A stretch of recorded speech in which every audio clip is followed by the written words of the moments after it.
morning of February the 15th, I got up early, brought my wife coffee in bed, and then we had our Valentine's celebration. I gave her a card, she gave me a card.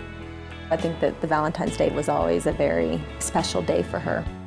He painted a picture of lovers. He talked about how sweet and caring and tender they were with each other. She wrote me a card, said I was the most important person in her life, and she loved me very much that morning.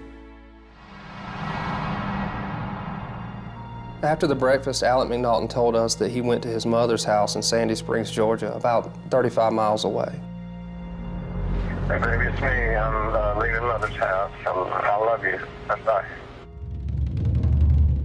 Alec said that when he arrived home that evening, he found that all the lights were off. I walked through the house, I called out her name. I turned the corner and went to her office, and I saw her on the floor. I saw blood under her arm, blood on the wall, so I called 911. 911, what's your emergency? I need help right now. I just got home. My wife's on the floor with blood all over her, and I don't think she's breathing. When I walked in, the first thing I noticed was cast-off blood that ran up the wall. I noticed that there was a large pool of blood on the floor around her body, and I could see cuts in her clothing, and I could see, open, gaping wounds where she had been stabbed on her torso.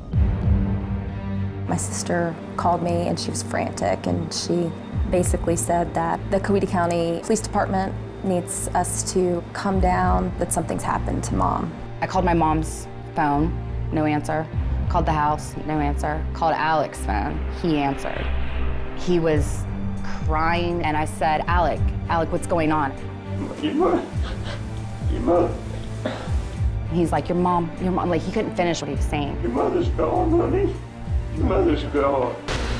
I got another call from my sister, and again, she was frantic, and she said, Mom's dead, Mom's dead. And I was like, what? What are you talking about? I was in complete shock. I felt paralyzed. It was unreal. When they conducted a search warrant on the house, they began to find evidence. We did come upon a place in the back of the closet. There were some objects there that were separate. They weren't shoes, they weren't clothes. It was a bag and some cameras. It was a critical piece of evidence. She did, in fact, speak from the grave.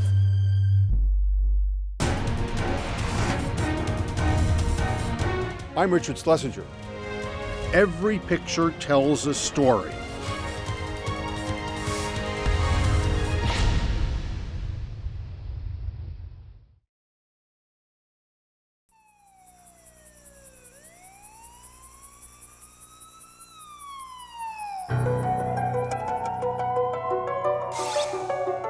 When I first walked into the home, there wasn't any signs of forced entry. There were no broken door locks. Drawers weren't pulled out. Clothing items hadn't been tossed around the house. Criminal investigator Jason Fentner was only 29 and had just started working homicides in Coweta County, Georgia, not far from Atlanta. Miss McNaughton was wearing jewelry, gold and diamond jewelry on her person that had not been broken or ripped off or stolen. This was his first major murder case, and it was a doozy. It looked like a horror house that you might go in on Halloween. Kathy McNaughton had been stabbed more than 30 times. What took place?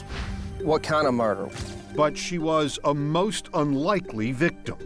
By all accounts, Miss McNaughton was a really nice person with no enemies. Everybody loved her. She was definitely chatty, very chatty. We called her Chatty Kathy. Michelle Mendenhall is Kathy's youngest daughter.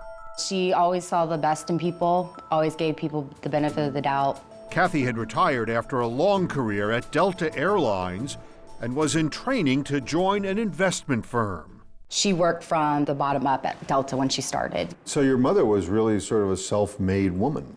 She was. She always was independent, financially independent. She used to always say, don't rely on a man, financially. But emotionally, she was not as independent as she would have liked. After nearly 21 years of marriage, Kathy got a divorce. I don't think she thought in her middle age she'd be divorced. Heather Mendenhall is Kathy's oldest daughter. It's kind of like I'm 50 years old and, I'm lonely. Her two adult daughters were on their own. Kathy dated, but there was no one special. She wanted to be happy and grow old with somebody. She went looking for love online And that's where Kathy met Alec McNaughton, a lawyer from Enid, Oklahoma. She was intelligent, she was well-read, well-traveled. We had a lot of those things in common. I mean, love is something that just happens. There's not a whole lot of logic to it sometimes. Alec McNaughton was 55. He'd been married 3 times, and Kathy fell for him quickly and hard. They had dated for about 5-6 months, and then they were already talking engagement. We definitely questioned, like, Mom, don't you think this is a little too fast? And she'd just be like, well, he's it. He's my soulmate. And then, on November 15th, 2004, less than 1 year after they met, Kathy and Alec became husband and wife. It was a small wedding. My mom wore a big white dress. Was that out of character for your mother? I mean, did she do things quickly, impulsively? No. So what did you make of this? I thought that she was happy. There were some problems. McNaughton told Kathy he was having trouble getting his Georgia law license, so he became a car salesman. But they managed. How was the marriage? Very good. You were happy together? We were. But the good times ended when McNaughton's daughter, Alexis, from a previous marriage, was killed in a car accident at the age of 22. This girl was a showstopper. Columbia University, women's studies major, had interned with Hillary Clinton. She was going somewhere. What did that do to you? Well, it almost killed me. I went into a depression. Did that affect your marriage? Yeah, it affected me, and you don't recover from something like that. My wife saved my life. And when police questioned him after the murder, McNaughton told them he and Kathy were still very much in love. I loved her to the depths of my heart. He told me that he didn't know what happened to his wife and that he wanted to find out. But I want you to find whoever killed my wife, okay? You know we will. Police spent hours with an emotional McNaughton over the next couple of days. I got nothing. Ever. My life's over. It was important to go over the details involving his daily activities so that we could exonerate him and move on to find out who did murder his wife. McNaughton told police where he had been that day. He said he left his home sometime around 11 a.m. or 12 p.m. that day. He said he went to his mother's, about an hour away, and he had left Kathy this message on their home answering machine saying he'd arrived there. Hey, honey, it's me. I'm up at Mother's. I love you, baby. Bye. McNaughton also told Fettner that he did not return home until 7:30 p.m. when he discovered his wife's body. He was very specific about the time frame that he gave to the authorities. McNaughton seemed to have a solid alibi. He was cooperative and had willingly locked himself into a timeline that investigators could now check. He was allowed to leave the sheriff's office, and I believe he went and stayed with his mother. As the victim's husband, of course there was reason to suspect McNaughton, but there was no physical evidence against him. I didn't see any blood on him. There was no blood on his hands, there was no blood on his clothes. Jason Fettner had to figure it all out. What you've got is no murder weapon. You have a husband that's a former attorney that says he didn't do it, and a woman who's been stabbed to death. It's not your traditional crime scene. And there was one other thing to consider. Kathy's ex, who lives in Texas. That's true, she does have an ex-husband. It was their wedding anniversary that day. He was in town that day. What was his motive? He's jealous.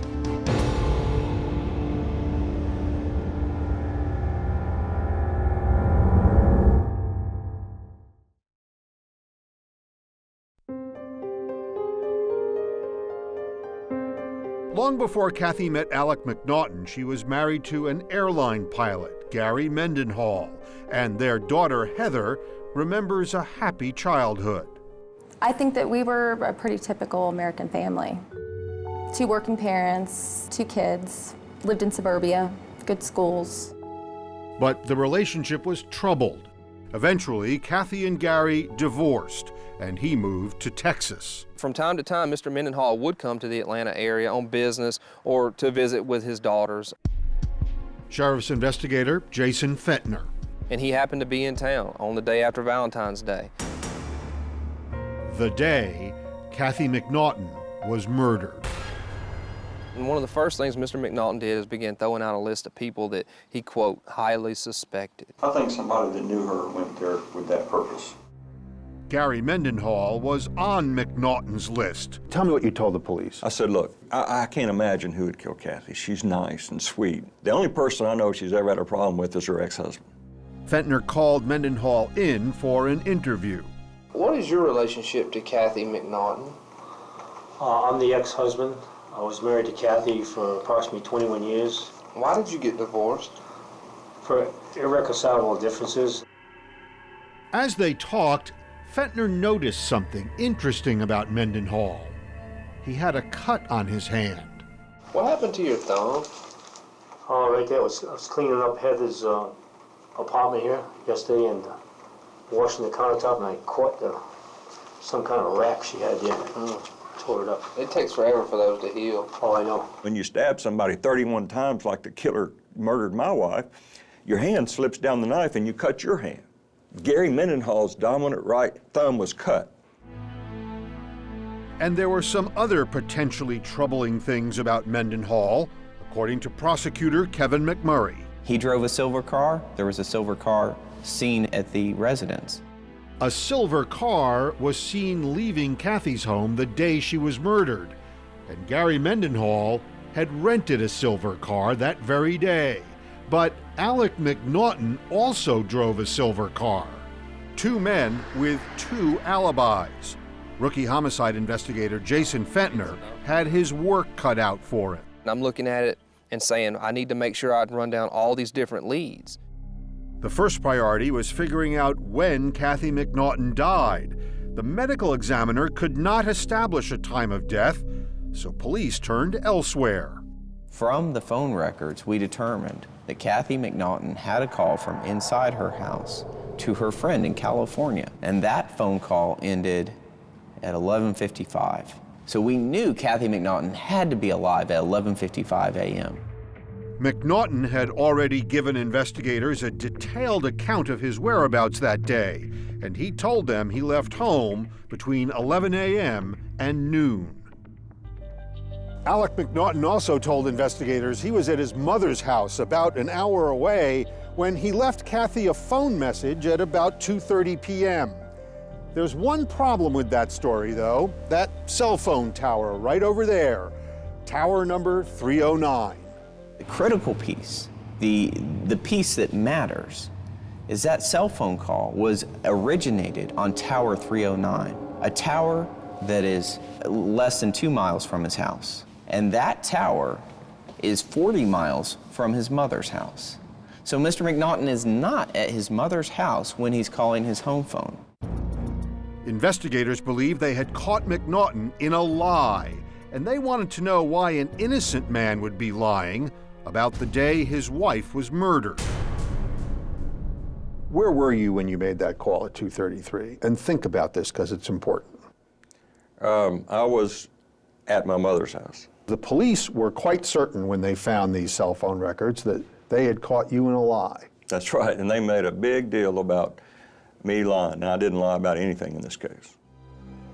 McNaughton insists the phone records, no matter what they show, are just plain wrong. But Fentner was starting to poke more holes in McNaughton's story. Listen to the 911 call.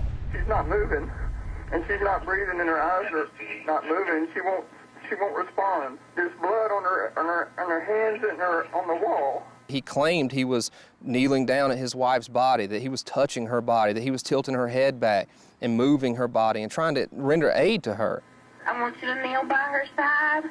Okay. Close to her head. Okay. And bare her chest, okay? Okay. I'll bare her chest, okay. Fentner wondered, why didn't McNaughton have any blood on him? There was blood soaked into the carpet around her body. If you knelt down next to her body, it would be reasonable to believe you have blood on your pants, on your hands. But McNaughton says it's more important that the police didn't find any scratches on his body when they looked.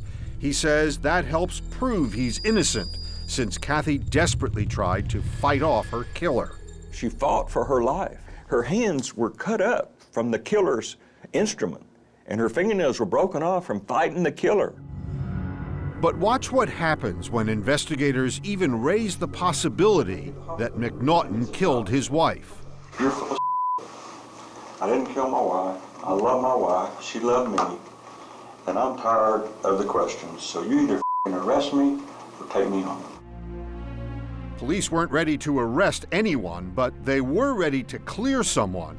Very soon they concluded Gary Mendenhall had absolutely nothing to do with Kathy's death. In fact, we actually got it down to an exact time frame where it's nearly impossible for one to believe that Mr. Mendenhall could have flown here from Texas, did the things that he did, murdered his ex-wife, clean up, get back, change clothes, and then meet with his daughters for dinner.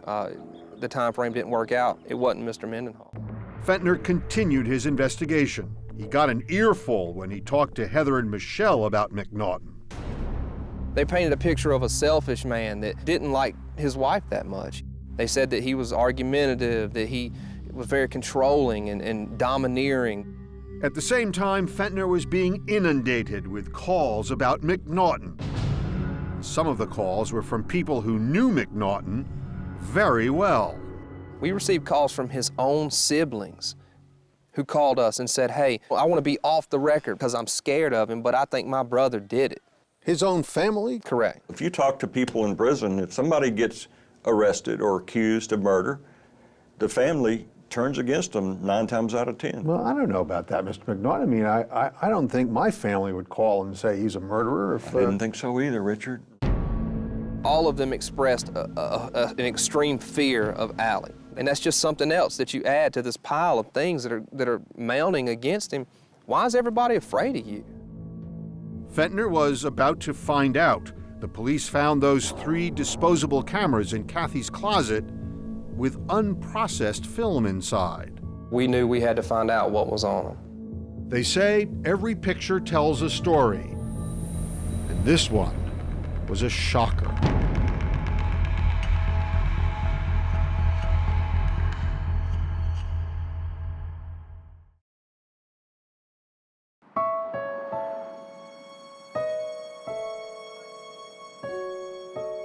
Everything that my mom knew about Alec was all the good things, like everything that he had achieved, everything that he had acquired, his accomplishments. At least that's what Heather thought. But in May 2006, a year and a half after Kathy married Alec McNaughton, Heather had a terrifying phone call with her mother that began with a dinner invitation. She said that she'd love to come to dinner, but she couldn't. She sounded funny on the phone. I just, kept pushing her a little bit, and she said, I can't. Soon, Kathy confided in her daughter and told her a shocking story that her husband, Alec McNaughton, had beaten her. She was on her way to work, and he had violently followed her out to the car, opened the car door, and pulled her out and took her by the hair and was literally dragging her. Dragging her by her hair? Mm-hmm. He was in violent rage. She said that there's no way that she could be seen in public. But McNaughton says he and Kathy had only a small argument over a car. He says he tried to grab the keys from Kathy in the driveway, and she fell off her high heels. She fell off her heels as we were struggling and skinned her elbow, I think, and her knee and her chin. She fell off her heels? Yeah, she stumbled and we fell. She got scuffed up. What did you think? I was frightened. I'm like, well, did you call the police? She's like, no, I did not call the police, and I'm not going to. Instead, Kathy started her own investigation of Alec and even kept a secret file, notes and undeveloped photos in disposable cameras.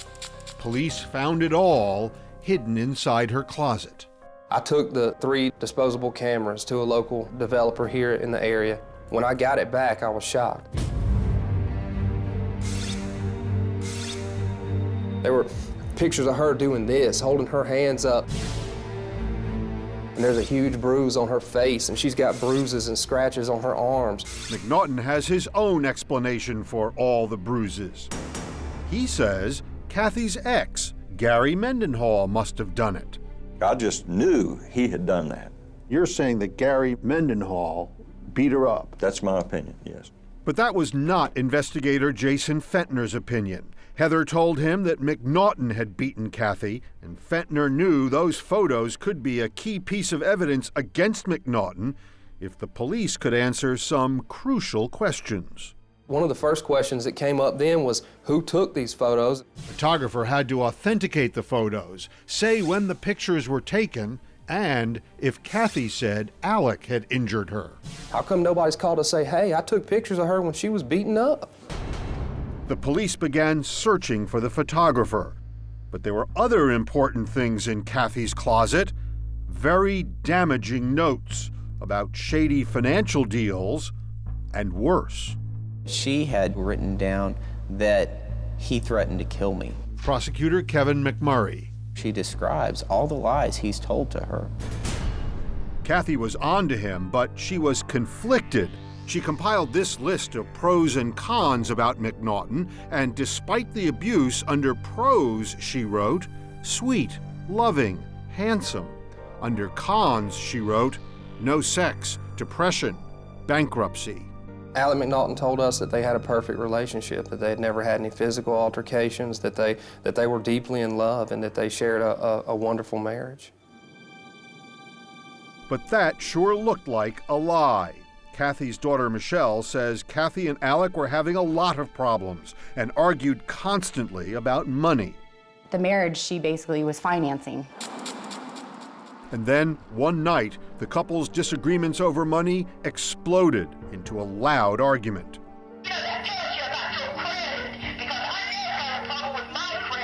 And Alec McNaughton taped it. I always carry a tape recorder in my briefcase my whole career. She was out of control, so I just took my tape out so that if later on she said something, I'd just play it back and say, you lose your temper over minor stuff. I could tell from listening to it that she did not know she was being recorded. You could hear Kathy screaming at the top of her lungs at Alec. Investigator Jason Fentner says the recording backfired on McNaughton when Kathy began referring to the time she said he beat her.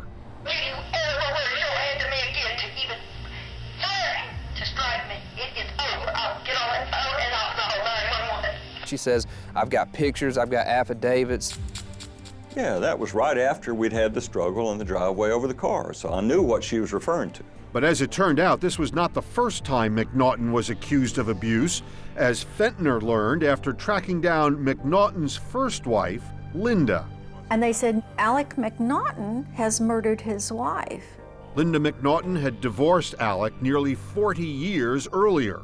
And my stomach sank to my toes. Despite the decades that have passed, she has never forgotten what she says her ex-husband did to her. He beat me with his fist, with a Coke bottle. He broke my nose. He fractured my jaw. He beat me hard. I never abused my wife or any woman ever. The evidence against McNaughton was piling up.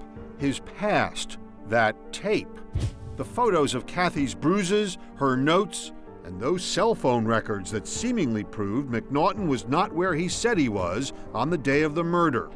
Fentner called McNaughton in for a follow-up interview, and the former lawyer sneered at the evidence. I think the comment he made was, there's not a snowball's chance in hell that a jury would convict me on this. Well, that's very different from I didn't do this and they're lying. It is. It sounds like a challenge to me. And on February 27th, 2009, stand up, turn around, put your hands behind your back. Alec McNaughton was arrested and charged with murder for stabbing his wife Kathy more than 30 times. He was thrown in jail with no bail. They railroaded me. They put the blinders on that night. That homicide detective in his very first murder case was overwhelmed. He didn't know what to do. And he decided it was me right there at the scene and never considered anybody else. And now the prosecutors had one very big problem. They still had no idea who took those damning photographs. And without that crucial information, the law says the photos could never be shown to a jury. We had to connect it to the crime. We had to be able to show that it was Mr. McNaughton who had done this. All right. And the trial was about to start.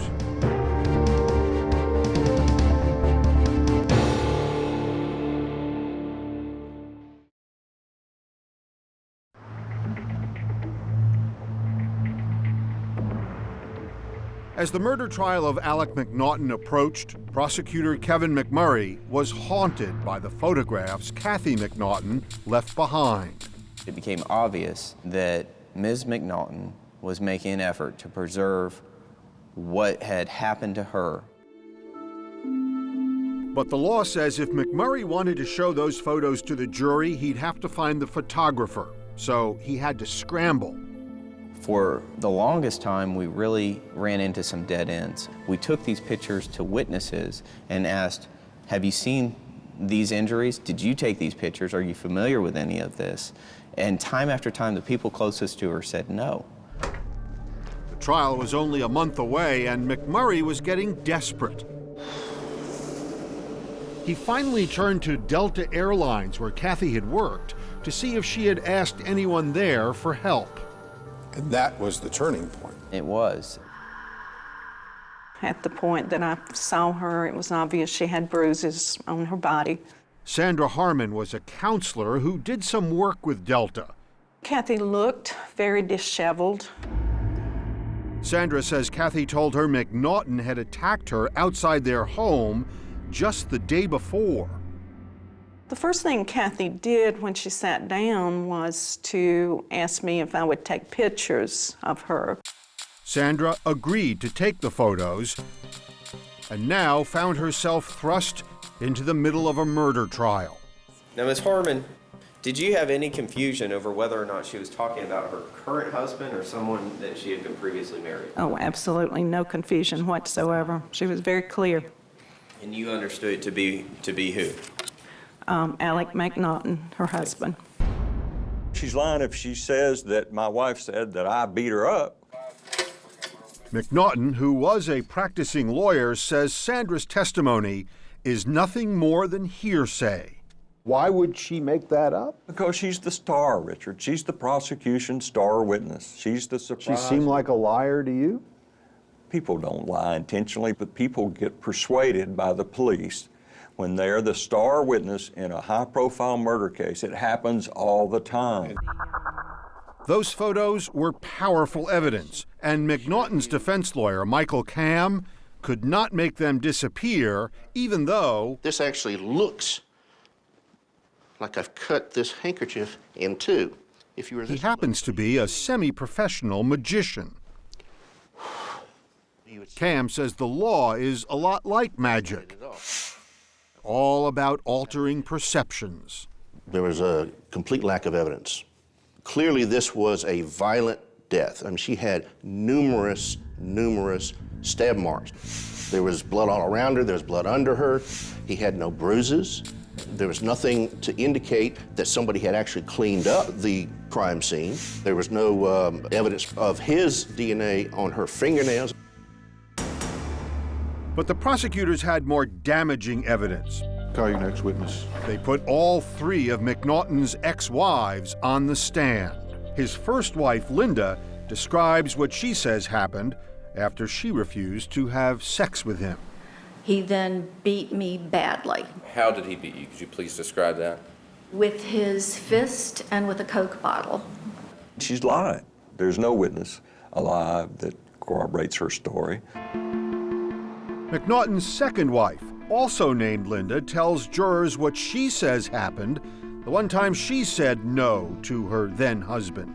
And he grabbed me by either shoulder and just slung me over into a glass-top dining table that fell over. Were you scared of the defendant after he threw you? I was scared of him before that. Second wife, did you throw her into a coffee table? I pushed her out of the way. She's exaggerating. She's not lying. You solemnly swear? But it is Susan Knox, McNaughton's last wife before Kathy, who tells the most frightening story. She says there was always tension between Alec and their daughter Alexis, but it got dangerous one night when McNaughton pulled out a shotgun. I just said, Alec, what are you doing with that gun? What was his response? He said in a very slow, monotone voice, he said, I'm going to kill Alexis, and then I'm going to kill you, and then I'm going to kill myself. Alexis was in another room listening to it all and dialed 911. Oklahoma City 911. I just woke up. My parents had had a huge fight last night, and I was listening downstairs, and my mom woke up, and my dad said he's going to kill us, and he's capable of doing that. So. Okay, we'll send an officer out there. Officers calmed everyone down and took away McNaughton's shotgun. That normal behavior? Well, of course not. I mean, it's emotional behavior. My daughter's 18 and brilliant and beautiful and admitted to Barnard College at Columbia, and you know, her life's work is there in front of her, and she decides to drop out of high school. Would you have shot her? Of course not. I've never shot anybody in my life, not even a bird. The testimony of McNaughton's 3 ex-wives is hugely important. It was devastating. Although McNaughton doesn't seem to notice. He thought everybody loved him. He thought he was the smartest guy in the room, no matter what room he was in. I'm showing you what's been marked and admitted as State's Exhibit 10. In this room, the courtroom, someone needs to explain McNaughton's side of the story. I didn't kill my wife. I love my wife. And Alec McNaughton decides there's no one better than Alec McNaughton. You did not want him to take the stand? I did not. Did you tell him that? Yes, and not so politely either. I said, you are so arrogant and unlikable, I'm afraid that you're going to blow it when you take the stand. But McNaughton insists. So when you heard them stand up and say, we call Alec McNaughton, what was your first thought? My first thought was, this is a rare opportunity.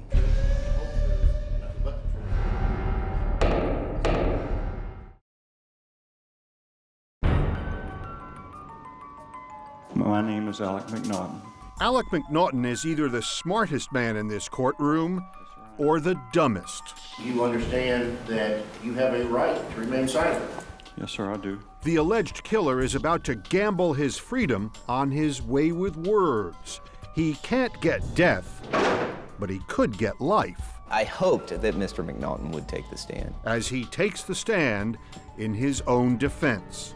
He underestimates everyone else, overestimates his own abilities, and the result is he's easily trapped in his lies. Defense lawyer Michael Camm wastes no time getting to the heart of the matter. Alec, did you kill your wife, Kathy McNaughton? No. One question, that's it. Cross-examination, Mr. McMurray. Immediately, prosecutor Kevin McMurray begins tearing apart McNaughton's story about where he was on the day his wife was murdered. He wasn't as smart as he thought he was. McNaughton has always maintained that at 2:30 that day, he was already at his mother's house about an hour away in Sandy Springs, Georgia, when he called home and left a message. Hey, honey, it's me. I'm up at Mother's. The cell phone records show he was actually within a few miles of his home. You were not in Sandy Springs at 2:33 p.m. on February 15th, 2009. Isn't that true? It's not true. I was at my mother's. So those records are wrong. They are. That phone call was absolutely critical to this case from the very beginning, and it was Mr. McNaughton's fatal mistake. McNaughton talked to police early in the investigation. Detectives poked holes in his story almost immediately, and prosecutors say McNaughton should have known better, considering he's a lawyer. Had he not talked to the police initially, it would have been a very, very difficult case to prosecute. And why did you talk to them? Because I wanted to find out who killed my wife. And I would have done anything. And so that need to find out who had killed my lovely wife overrode my legal judgment. But investigator Jason Fentner thinks McNaughton had another reason. He did his best to mislead that dumb redneck investigator. Who's that dumb redneck investigator? I think that's me. You told investigators that you had never hit Kathy McNaughton, but that wasn't true either. It is true. He clearly lied about a lot of things on the stand. That is untrue, isn't it? No, it's true. I knew what the truth was. Kathy's daughters, Heather and Michelle, watched McNaughton testify. I can't believe my mom was married to someone like this. Who is this person? I didn't hit her. I did not kick her. Even his own lawyer can see the effect McNaughton is having on those in the courtroom. I'm looking at the court personnel, and the expressions on their face changed, and they were giving me the... There are times during that cross-examination that what Mr. McNaughton said in the face of the evidence was so preposterous. There was a robbery. There was a robbery? Yes, sir. Was there a TV missing? No. Was there a computer missing? No. Was her watch taken? No. I think everyone, myself included, sought to not visibly display our disbelief. That's a lie. McNaughton denies everything his accusers say about him. She's lying. I did no such thing. That's not true. McNaughton has had his say, and now the lawyers get their last chance to persuade the jury. For the first time in my career, we have a case where the victim has spoken from the dead. She recorded what has happened to her with that man. And the evidence shows who killed Kathy McNaughton. There were no calluses on his hands, no cuts, no bruises, no blood, no DNA. The only verdict you can render is Alec McNaughton is not guilty of any offense. The jurors begin to deliberate on what looks to most people like an open and shut case. Obviously, I was nervous. That first night, the jury goes home. The waiting and the waiting. No verdict. It was just torture. And then, at the end of the second day, the jurors announce they've decided. As to count one, malice murder, we, the jury, find the defendant guilty. Guilty of murder.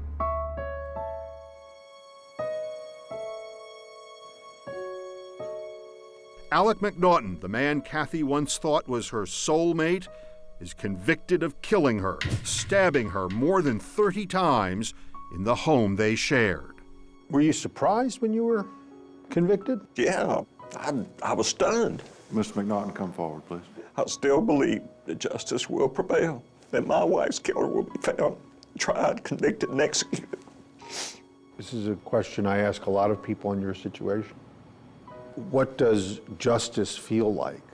It definitely doesn't do anything to fill the void. That she's not here, that we'll never physically see her again. I'll never hug her again. It doesn't help with those things. It also doesn't answer one lingering question. How did a woman like Kathy, a strong woman with friends, family, and money, end up a victim of domestic violence? I feel like if my mom had said one time's enough, maybe she'd still be here today, and I wouldn't be sitting here talking to you. And even though it is Alec McNaughton who stands convicted, it is Heather and Michelle who are left feeling guilty. For a good year, that's all I felt. Guilt and regret that I didn't say anything. And then I just kept it, to myself, that I didn't speak up when I had the chance. And, you can't, it was too late.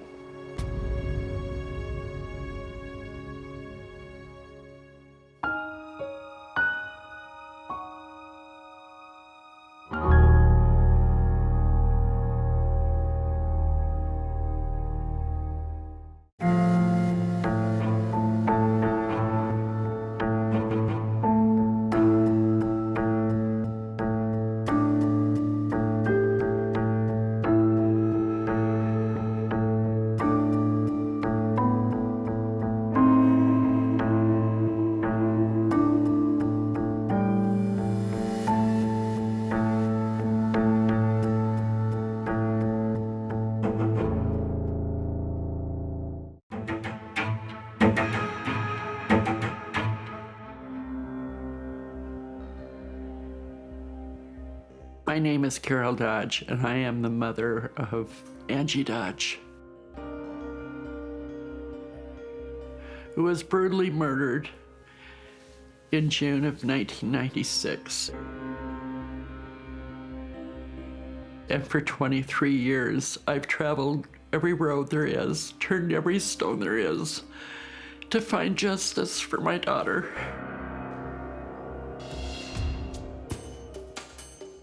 As the officers arrived at the crime scene and found Angie Dodge laying on the ground, and it was obvious that there was a very brutal murder that had happened, a lot of blood. During the investigation, we came across a significant amount of DNA that we believe is from the killer. Would you say that this crime scene provided really good evidence? Excellent evidence.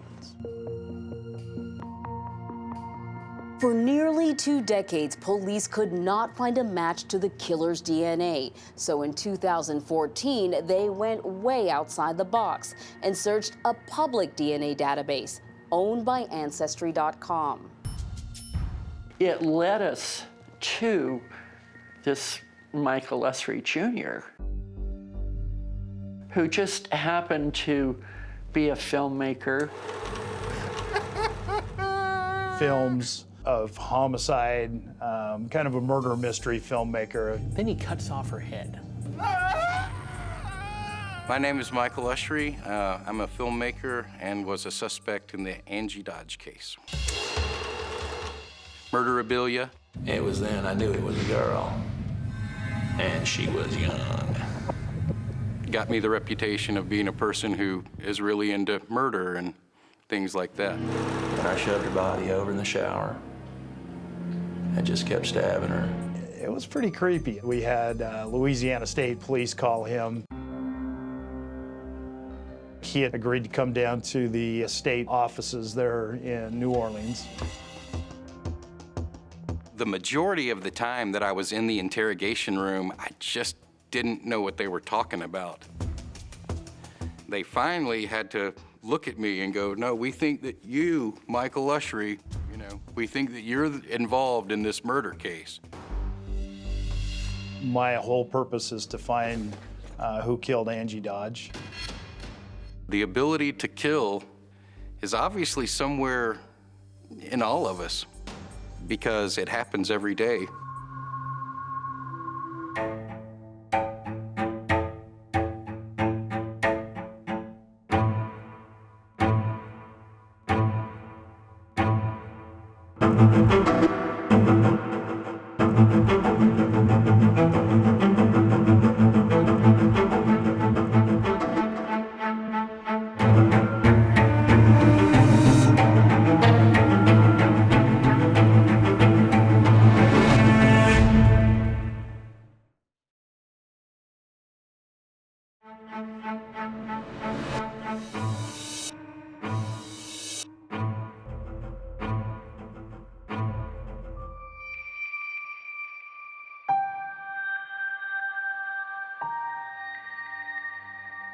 Grief has no time limit.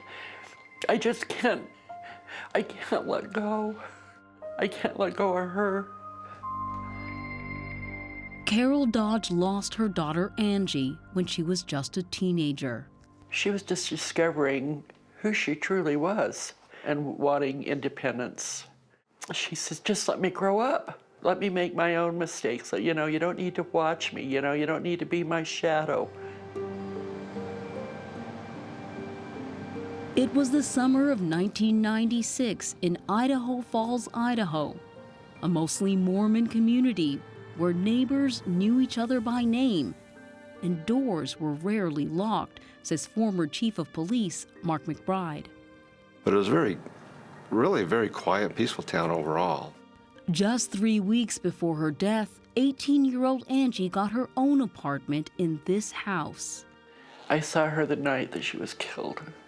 She said, it's so hard growing up. And she laid her head on my shoulder and we just kind of rocked back and forth. And I'm so grateful for that moment. Extremely grateful that my last words were that I love her.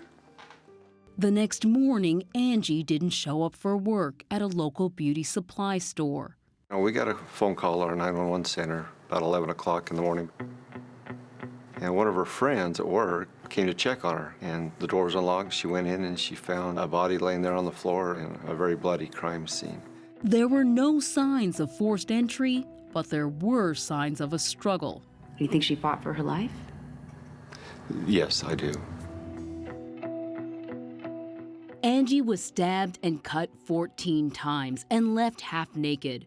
The killer ejaculated on her, leaving behind what DNA expert Greg Hampikian calls a pristine profile. It's a single profile, complete identification, one man to the exclusion of everyone on the planet. Police began collecting the DNA of dozens of local men and spent months interviewing everyone Angie knew, including this young man, Christopher Tapp. Although his DNA didn't match and Tapp denied any involvement, after more than 28 hours of interrogation over 23 days, Tapp confessed to participating in Angie's murder. You were there, correct? Correct. Did you know Christopher Tapp? No, didn't know. Had no clue. Tapp told police that the night of Angie's death, he and two friends stopped by her apartment. During an argument, Tapp claimed one of his friends started stabbing Angie while he held her down. You hold her down, okay, while she's being cut. You hold her down while she's being cut. But when Tapp went before a judge, he pled not guilty of raping and murdering Angie Dodge. I said, "You beast, you horrible beast. How could he do this to my daughter?" Defense argued Tapp's DNA didn't match the killer's, but on May 28, 1998, it took a jury approximately 13 hours to reach a verdict. Guilty.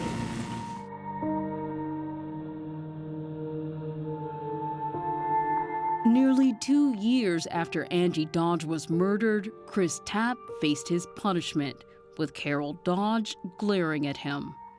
You are guilty of the crimes of murder in the first degree and rape.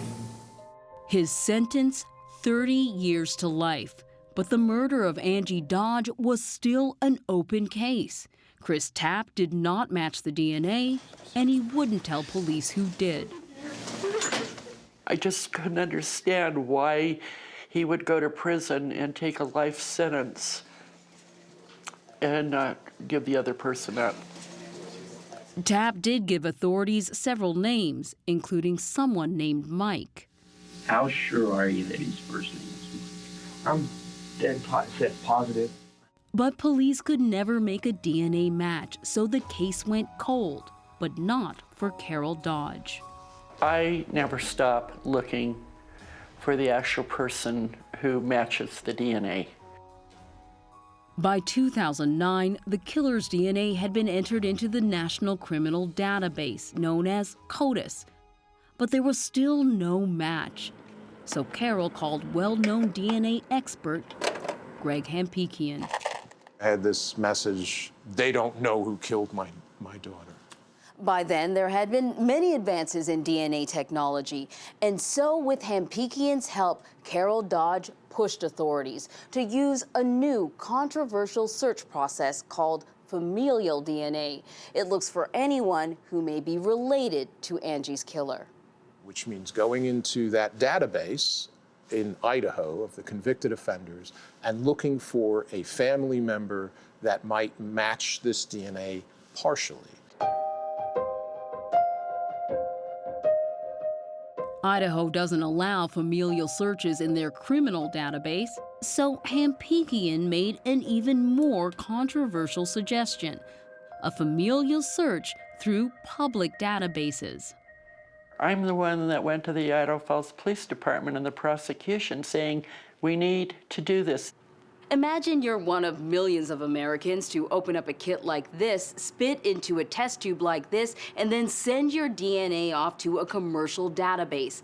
Well, now that database owns your DNA profile, and you may not realize it, but police may be able to access it. We're interested in solving a crime, and we're going to use any technique we can that we can legally use. In the summer of 2014, detectives searched a public DNA database owned by Ancestry.com. They got a hit. I was told they got 34 out of 35 markers, I believe. Is that good? Yeah, that's a good investigative lead. It was a close enough match to make Detective Patrick McKenna think they had found a relative of Angie's killer. So police got a warrant for Ancestry.com to reveal his identity. It was a man named Michael Usry Sr.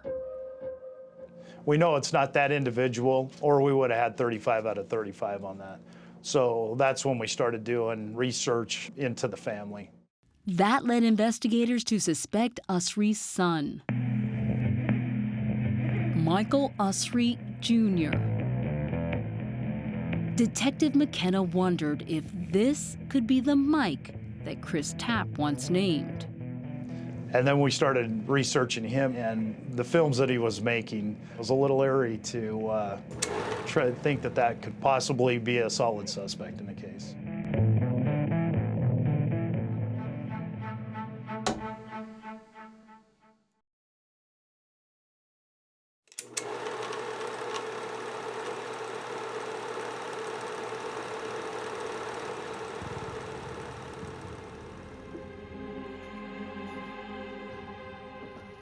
I have to ask you this question. Yes. Do you have a particular interest in murder? I don't have a particular interest in murder.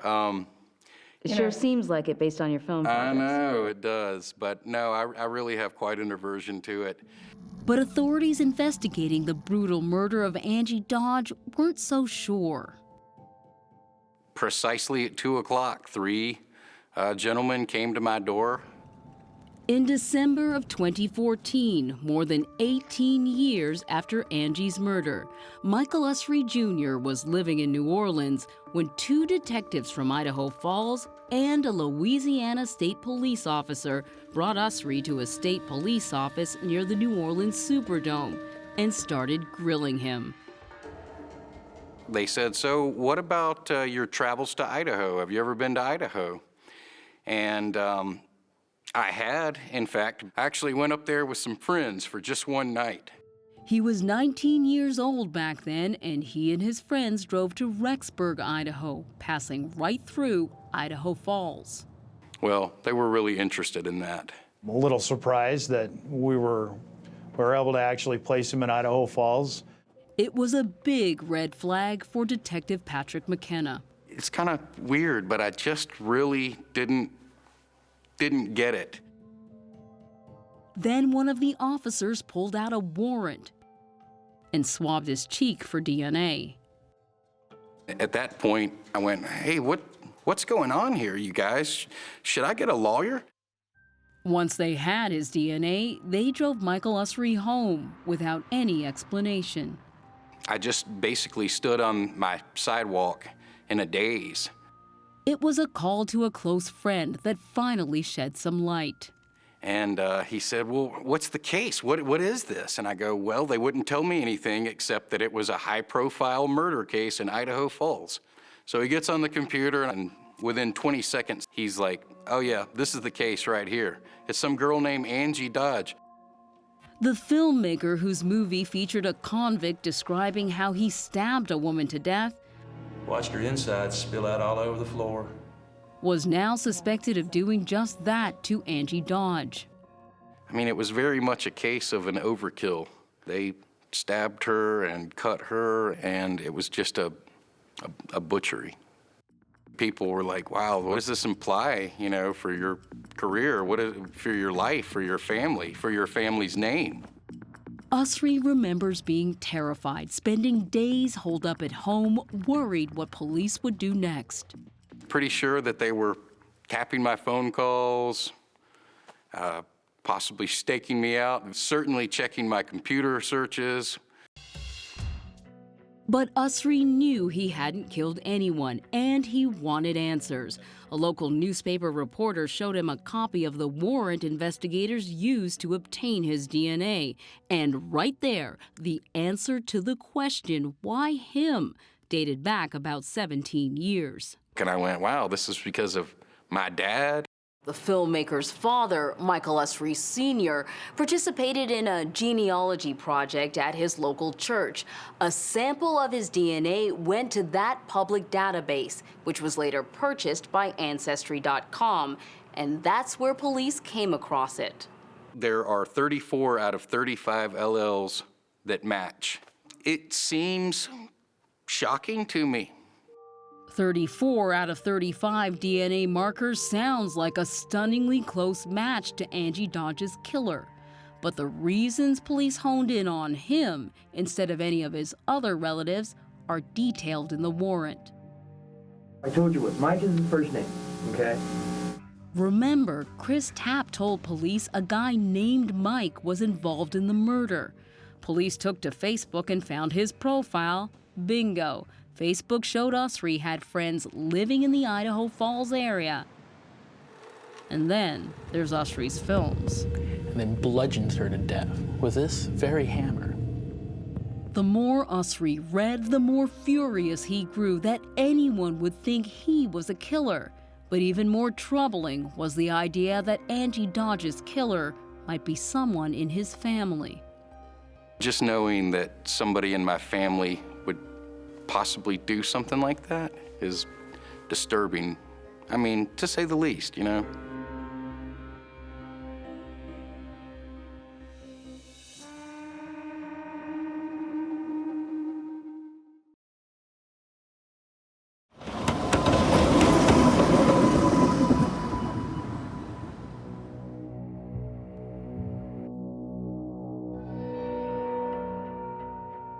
Michael Usry worried every day. He knew that Idaho Falls police suspected him of murdering Angie Dodge, and the uncertainty of what would happen next kept him up at night. Until January 13th, 2015, more than a month later. They sent me an email, and it says, Michael Usry Jr., we just wanted to let you know that your DNA did not match our crime scene DNA, something you already knew. In an email from police, Michael Usry was officially cleared of the murder of Angie Dodge, but he was still thoroughly traumatized. You were angry at Ancestry? I was angry at everybody. The police, scientists, you know, these database companies, you know, how could they misfire so bad? 48 Hours asked Ancestry.com about Usry's experience. In a statement, they said they will not share any information with law enforcement unless compelled to by a court order or search warrant. Usry's case, they say, was unique and the only time they have received a formal legal request for DNA-related information. After what happened to Usry, Ancestry.com told us they took action. The public database used by authorities was made private and can no longer be accessed by the public or police. Can't control fate and what happens to you, so I just figured that there was a reason for this happening. Michael Usry decided he wanted to try and prevent it from happening to anyone else by making a documentary about his experience. He was shocked when Angie Dodge's mother was willing to talk. What he didn't realize is that Carol Dodge had an agenda of her own. She's fairly certain that a killer is in my bloodline.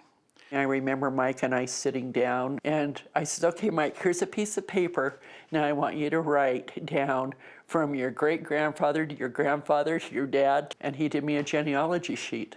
My grandfather, he had 6 other brothers. Carol just wonders, hey, maybe it's somebody you don't even know. Maybe it's an illegitimate son of one of your pappy's brothers. Despite all that, Carol Dodge and Michael Usry have forged a rather odd, close bond. You're a really special person. You are too, Carol. And after hearing Carol and Angie's story, the focus of Usry's documentary changed dramatically. to Carol Dodge's search for her daughter's killer. He immersed himself in the case, starting with the man who had confessed, Chris Tapp. How many times did you stab her before you let go? That first time. Usry quickly learned that Chris Tapp was now claiming his confession was forced. And the Idaho Innocence Project, headed by that DNA expert Greg Hampikian, was now working to set Tapp free. Based on the DNA, is there any way that Chris could have been in that room? No, not based on the DNA. The more Carol Dodge learned about DNA, the more she questioned Chris's confession that he held Angie down while she was being stabbed. It wasn't until I started studying science that I said it's impossible. How could Chris admit in doing what he said he did and there be no physical evidence? But it wasn't just the science that bothered Carol Dodge. She believed Chris Tapp's confession was coerced by the detectives who interrogated him. Come on, man. I mean, you're the heat of the moment. She's putting up the fight. Do you know? You're caught. You're right there in the middle. I watch it. Right? And it's so frustrating. This was Chris Tapp when we first met. At 40 years old, he'd been inmate number 56265 for 20 years. You look at that 20-year-old kid, you know, and you realize, God, I was just an idiot. Think hard about it. I know it's there. You know. Chris Tapp says his confession was a lie, a story fed to him by police and then forced back out of him on tape. You can see him specifically pointing out facts to me or giving little innuendos. This would be the stairs going up. Okay. So you went up these stairs. Okay. Or hints of how the murder went down. Well, it's a porch that goes outside. It all started because Chris Tapp's friend, a man named Ben, who also knew Angie, was arrested in Ely, Nevada for assaulting a woman at knife point. To investigators, the crime seemed similar to the attack on Angie. So while Ben was in custody in Nevada, investigators brought Chris in for questioning. Emphatically, I said, I had nothing to do with it. I don't know what you're talking about. I'm going there. I knew there's no way. But instead of leaving it at that, Tapp, then just 20 years old, cooperated. I felt like, trust them, they're not going to do anything wrong. He doesn't know they can lie to him. And most innocent people have no idea that the interrogators can lie to you. First, Tapp was told there was irrefutable evidence that his friend Ben killed Angie and that Tapp was there when it happened. I'm pretty sure we know what happened and who did what, how, when, where, and why. Tapp kept denying all knowledge of the crime. Did you hear her scream or anything like that? I wasn't there. But detectives persisted, and even though he had a lawyer, Tapp kept talking. And so when they offered you a polygraph, seemed like a good idea? Yeah, seemed like a great idea. I had nothing to hide, no reason not to do it. But Tapp was told he was being deceptive, and detectives promised him full immunity, no jail time, in exchange for the truth, as long as he hadn't participated in the actual murder. That's when Tapp says he started telling police what he thought they wanted to hear. No, are you sure Ben's there? Yes. You're Positive? Yeah. Yes. Okay. Tapp told detectives he was there when Ben killed Angie Dodge. You told him don't do it. Yeah. Okay, so did he have the knife then? Pardon? But just hours later, detectives learned that Ben did not match the killer's DNA. A desperate Chris Tapp started changing his story, blaming several other friends for the murder. I continued to lie. I continued to give them story after story, and they should have just stopped. But they didn't. But Chris, why didn't you stop? I didn't think I could. When none of the men he named matched the DNA, Tapp says police still refused to let up. After 23 days and 7 interrogations, Chris Tapp confessed to participating in Angie's murder, and authorities voided his immunity agreement. You hold her down, okay, while she's being cut. You hold her down while she's being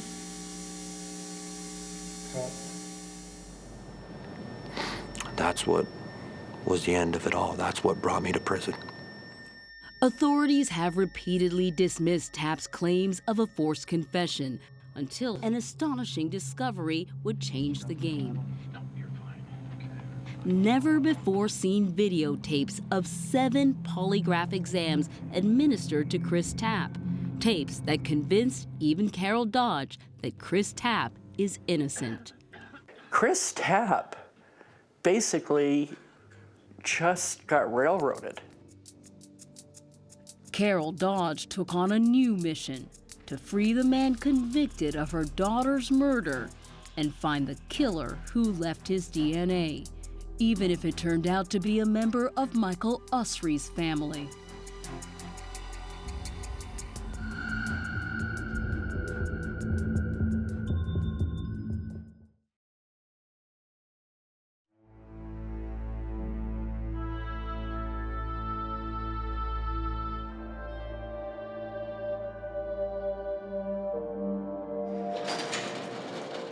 You always gotta have a little faith, gotta have a little hope. I haven't accepted this as my end. I can't imagine spending one day in prison, let alone 20+ years. Mike Heavey is a retired Superior Court judge who believes so strongly that Chris Tapp is innocent, he spent the last 4 years trying to prove it. When you look at the interrogation videos, he knows nothing. So, Chris Tapp, Ben. He struggles Let it out. for details. Let it out. You're there. Why? Because he wasn't there. Heavey runs a wrongful conviction project called Judges for Justice and took on Tapp's case after watching the interrogation tapes. I wasn't there. I wasn't even down the stairs. I wasn't nowhere around. Judge Heavey became convinced that Chris Tapp had been coerced into changing his story an astounding 6 times and knew that something was missing. I was concerned. He went from one day saying, I wasn't there. And the next day, You're standing above her like this, like her head's right here. Yeah. I'm at the crime scene and I stabbed her. I couldn't see how he made that jump. So I went back to look at the polygraph and my jaw just dropped. Does it help to say that I'm nervous? In between Chris's 9 interrogations, detectives administered 7 polygraph exams. All of them were recorded, but no one had ever bothered to look at the tapes because polygraphs are inadmissible in court, and the sound is barely audible. I have to advise your rights. Polygraphs are typically used to assess the credibility of the witness when they're done honestly. And how was the polygraph used in this case? This case was used to trick Chris Tapp into giving false testimony. Our polygraph expert says it was used like a psychological rubber hose to get him to implicate himself in the murder of Angie Dodge. Judge Heavey says that detectives in the case broke the rules in the polygraph room and thought no one would ever notice. The United States Supreme Court has held that it's improper to threaten. You can't threaten because it leads to false confessions. They threatened him with the gas chamber, being an accessory to murder, and being a conspirator to murder. You're an accessory to murder. That's being charged just like the person did. They get life imprisonment, gas chamber. They figured no one's going to look at the polygraphs, so it'll be hidden. No one will ever see it. Heavey says Chris Tapp was brainwashed. I'm scared. I'm scared. The reason why is because you subconsciously remember. Chris Tapp eventually comes to believe that the polygraph is an all-knowing scientific instrument that can read his subconscious and is telling the machine that he was at the crime. Teacher, I wouldn't say this, but I believe you were cold-blooded killer. You got trapped.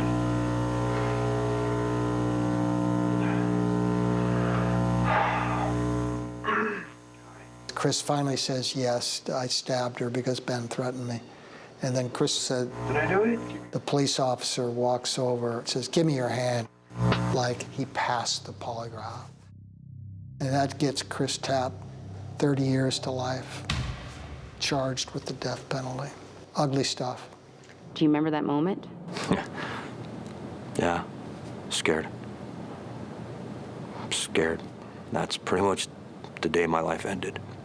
But Tapp never told anyone about what happened during those polygraph exams. I didn't know what they did in the polygraph tapes was wrong. I didn't know. If I would have known these things 20 years, 15, 10 years ago, then maybe we wouldn't be here today. Idaho Falls police deny any wrongdoing I don't remember seeing them. in their interrogations or polygraph exams. Do you think the polygraph was used as a coercive tool?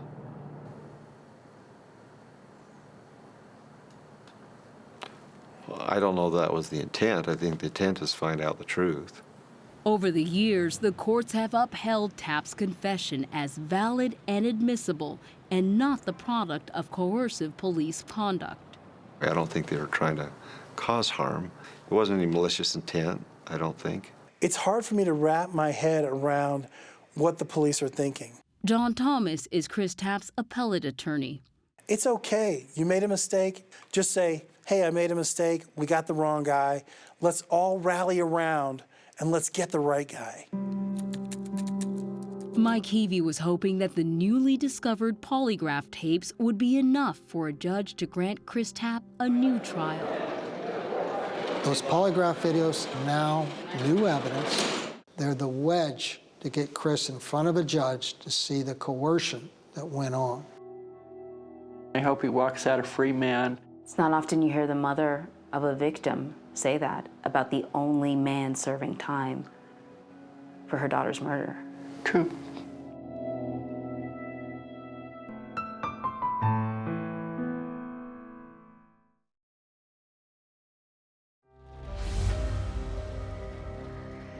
It was March 2017, and Chris Tapp was just 2 weeks away from 2 hearings that his lawyer, John Thomas, hoped would set him free. We have too much evidence showing that Chris Tapp wasn't there. Have you ever found DNA that matched Chris Tapp at the scene? No. But Police Chief Mark McBride maintained that given Tapp's confession, the absence of his DNA at the crime scene proved nothing. Then, in a stunning turn of events, the district attorney's office wanted to make a deal. Tapp's murder conviction would stand, but the rape conviction would go away, and there would be no probation. Chris Tapp would just take his lumps on his 20 years and walk a free man. Victory! Tapp took the deal. That was in 2017. 2 years later. I've got a full-time job, I'm married. I've actually become that productive member of society that I truly thought I could become. Meanwhile, Carol Dodge never stopped hunting for Angie's killer. I've done a lot of research on technology, and I was bound determined I was going to solve my daughter's case. Not long after Chris's release, Carol got some help. New Police Chief Bryce Johnson says he already had his sights set on Angie's case. I talked to all the detectives, and I kind of told them, let's not worry about what's been done over the past 23 years. We have one mission, it's to find out who left this DNA sample. It wasn't easy, but 2 years later, there was news. Today we are here to share developments in the homicide investigation of Angie Dodge. On May 16, 2019, Thank you, and thank you for being here. Chief Johnson told the world they had finally found and arrested the man who matched the DNA. Carol inspired us all to try harder and to do better. The thing about Carol is she knew more about DNA than I knew about DNA. What Carol knew is that this woman, good afternoon, C.C. Moore, and a company called Paramount Nanolabs had been making huge strides in solving cold cases using genealogy and public databases. This is our 56th case this year at Paramount using genetic genealogy to identify unknown suspects and victims. Moore and Paramount were able to generate an even more complete DNA profile of Angie's killer than ever before. That profile could now be uploaded to a large public DNA database called GEDmatch, a free website that allows people to upload their own DNA profiles in search of relatives. In return, if users opt in, their data can be accessed by law enforcement. When we upload that data, we get a list of people that share significant amounts of DNA with the unknown suspect. Moore found a family tree that she was confident contained a killer, and it was Michael Usry's family tree. He apparently was a split off of the Usry family from something like over 100 years ago. So we're talking about right family tree, but the branch is way off on the other side. Way off, yeah. Did you know anything about this sort of offshoot of your family? No, totally not. Now Detective Sage Albright and Captain Bill Squires were laser focused on the men in this way off branch of Usry's family tree. It had been whittled down to a list of persons that I think was around 10 or 11 people that we were able to reduce down further just because they weren't in Idaho at the time, or they were 3 years old at the time. Left with 6 possible suspects, detectives had to secretly collect their DNA, following them around for days, waiting for discarded cigarette butts, soda cans, or plastic straws. One guy was a tobacco chewer. The detectives came out, kind of scooped that up. We sent it off to the lab, came back negative. It wasn't the person we're looking for. Then they started running out of men, and a fear set in. The thing we were concerned about, is there a child out there that nobody knows about, right? Did someone have a baby and it's not in the genealogy record? They were right, and this obituary miraculously led CeCe Moore to a missing Usry. This woman, Helen Darnell, had a daughter who was once married to an Usry. After their divorce, a son was born under a different last name, Brian Drips. When we looked at that name, we realized we had talked to him in the first days of the investigation. He lived across the street from Angie. I literally said, "You got to be kidding." Brian Drips, he was right across the street. That it took me 23 years when they had it in the first 25 pages of the investigation. The police report indicates that the day of Angie's murder, a young police officer who was canvassing the neighborhood had briefly questioned a then 31-year-old Brian Drips. Everyone in that neighborhood got a knock on the door. Drips denied any knowledge of the crime, and police never asked for his DNA. About 7 weeks after the murder, Drips left Idaho Falls. He was living in Idaho, about 300 miles away, when a cigarette butt linked his DNA to the crime, and detectives picked him up for questioning. It was obvious he was nervous. He put on a pretty good game face, but his hands started to shake. For several hours, Drips denied any involvement in Angie's death. And then when we told him, "Oh, we have your DNA at the crime scene," there was a noticeable change in his demeanor, and eventually he told us that he had been involved. Detective Albright says Drips also reported that he acted alone. That meant Chris Tapp could not have been there. 2 months after Drips was arrested, Tapp was back in court. There's clear and convincing evidence the defendant was convicted of a crime for which he did not commit. This time to be fully exonerated.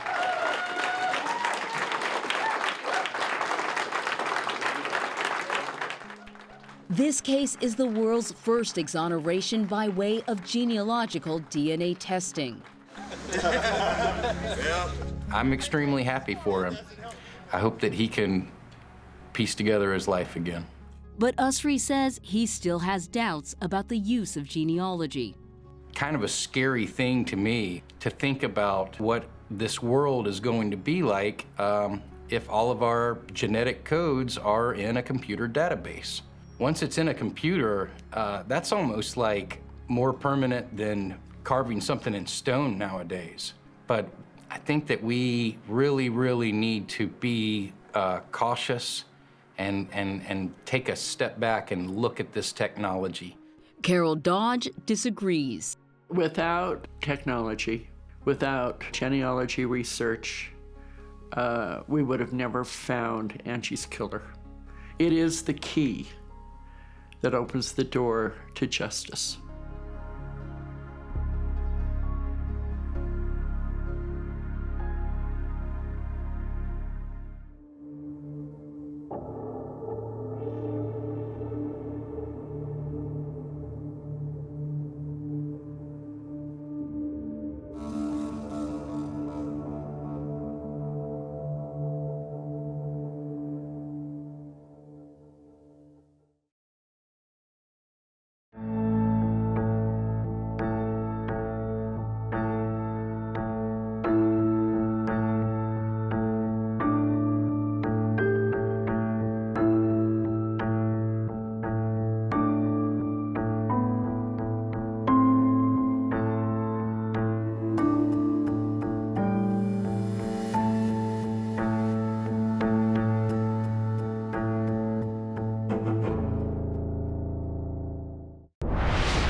As a mother, Michelle was awesome.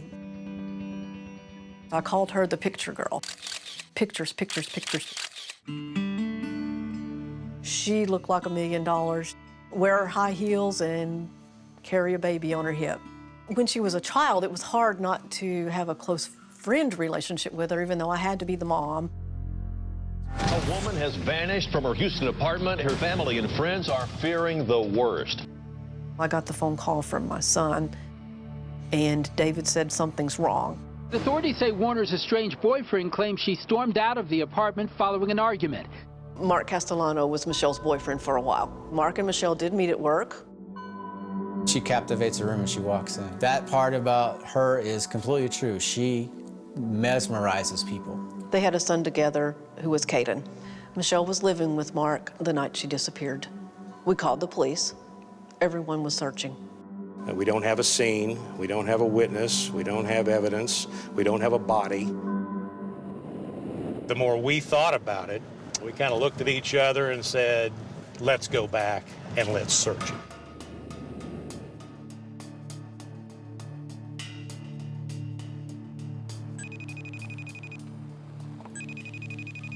So will you explain to me how you use the iPhone and FaceTime? They tried to follow it like a treasure map.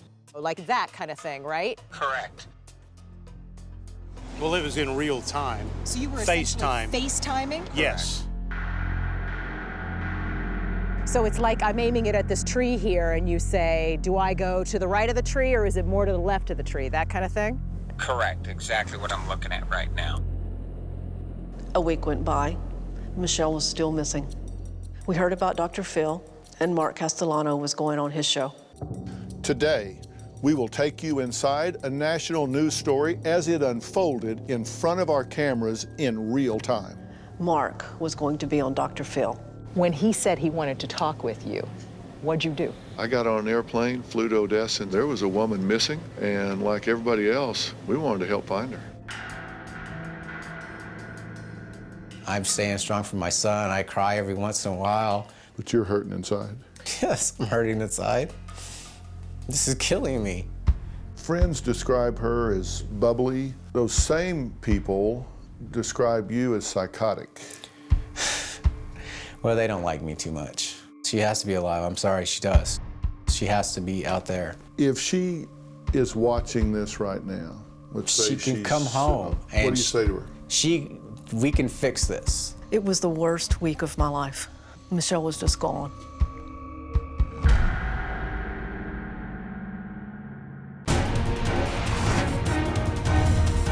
I'm Tracy Smith, tonight on 48 Hours.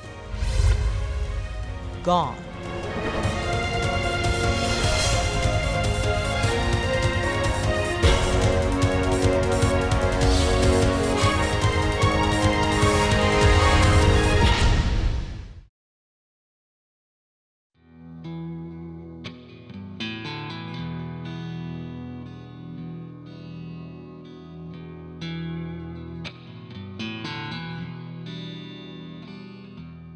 It's just about a 45-minute drive from the refineries of the Texas coast to the high-rises of downtown Houston.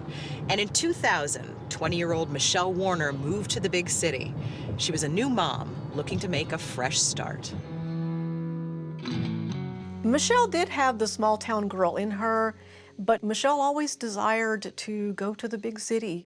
Donna Malone is Michelle's mom. She loved to talk to people. She never met a stranger. We were really, really close when we were young kids. I mean, really close. Her brother, David. From the time we were born, we did pretty much everything together. I was her child, not theirs. She just grew into this beautiful swan, you know, and she had the long, pretty hair and a beautiful smile. She started going to college and started studying criminal justice. But things didn't exactly work out. Michelle may have been a saint, but she was also a sinner. She married right after high school in 2001 and had a daughter, Haley.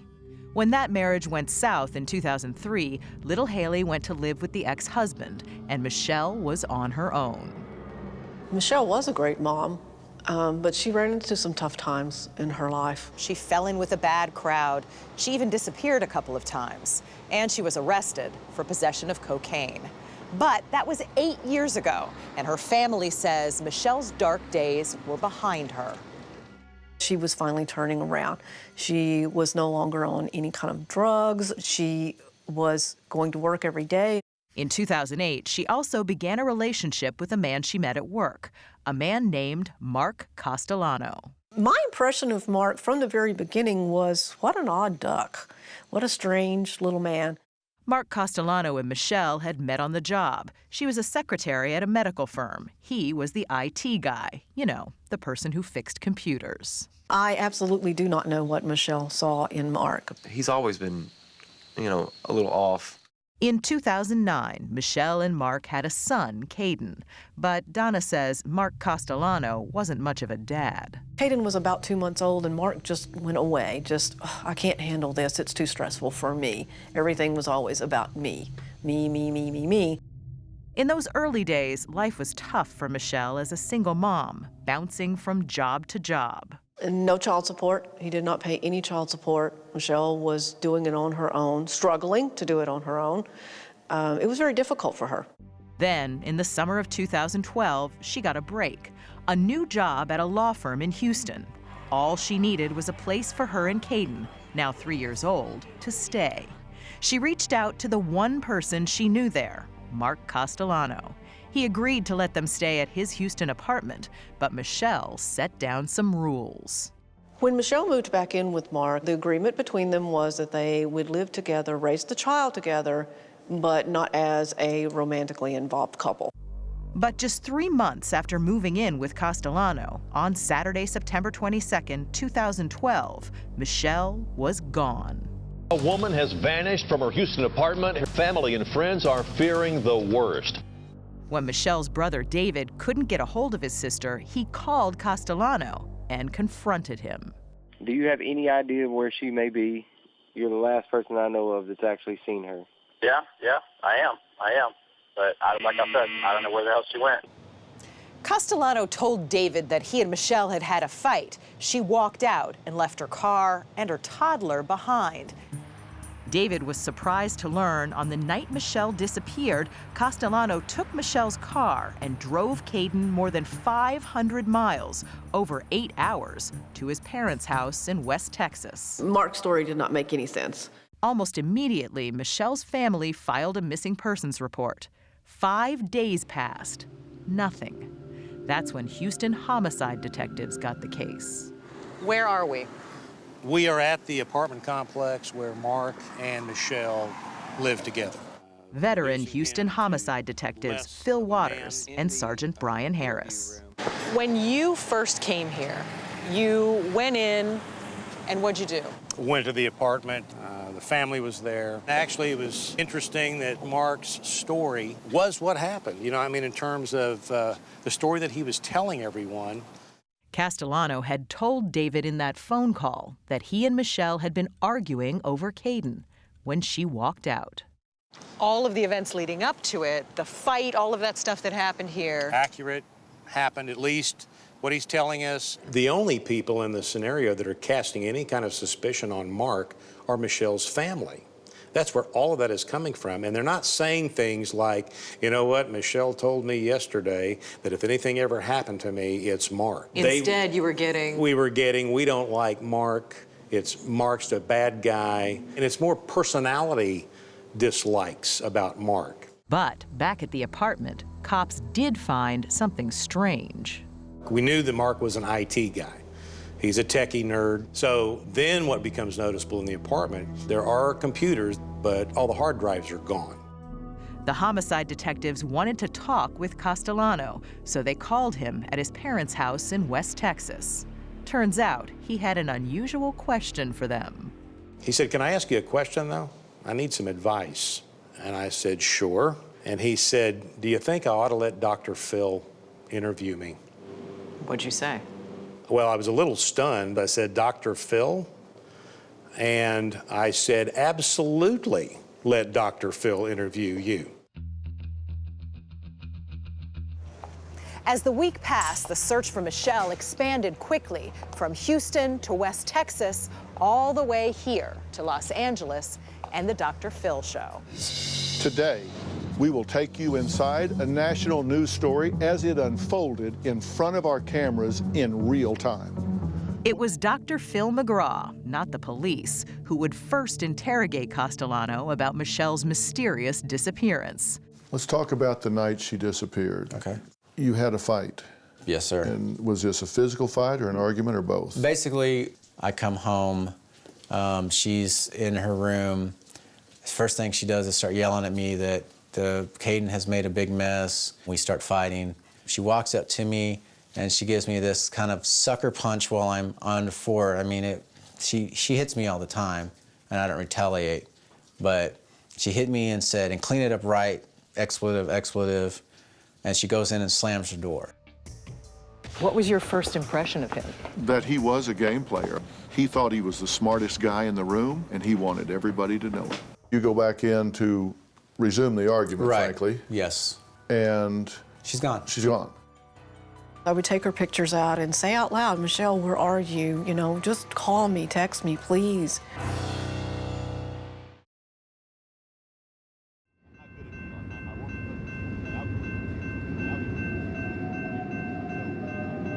More troubling information in the search for a missing mother. No one has heard from Warner in a week.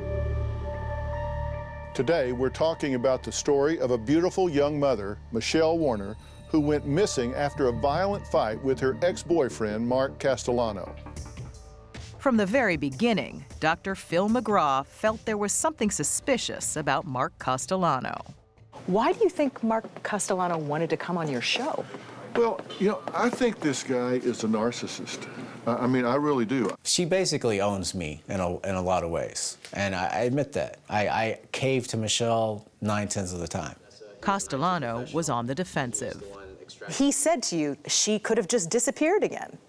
Right. That was a possibility. He says it was a possibility. She could have gone in the bedroom, locked the door, gone out the door, and left. But her car's still there. And her son is still there. Her son is still there, her car is still there, but she's gone off the grid. Meantime, in Houston, 500 miles to the east, the cops were searching the grid, trying to find Michelle. We do something called the psychological autopsy. We start breaking down the person's life. And so that's what we're having to do with Michelle. Back in West Texas, Dr. Phil continued his interview with Castellano. He had a hunch that those missing hard drives might be connected to Michelle's disappearance, so he grilled Mark. You said you would show them to me when yes, I came here I have today. the drives. Do you have them here? Yes. Can we look at them? Yeah, I'll bring them to you. One second. No, I don't have them because he still has them. He's still copying them. Okay, well, you can come back. Okay, sorry. Yeah. I thought he brought them back, but he didn't. You said you were going to show those to us, and you got up and walked to the door and then said, "Oh, that's right, they're not here." But not 15 minutes before we got here, you told my producer they weren't here. You already knew they weren't here when you got up to go get them. My mind is scatterbrained right now. I mean, I forgot. I forgot? Bells are going off right now. I'm talking to him, and I'm watching the theater of what's going on. What was he doing? You know, he's playing games here. To him, it's a manipulation, and I'm wondering why he's not putting all of his effort, all of his emphasis on finding Michelle. You know, my dad used to say, for every rat you see, there's 50 you don't. When he tells you that lie, there's 50 more.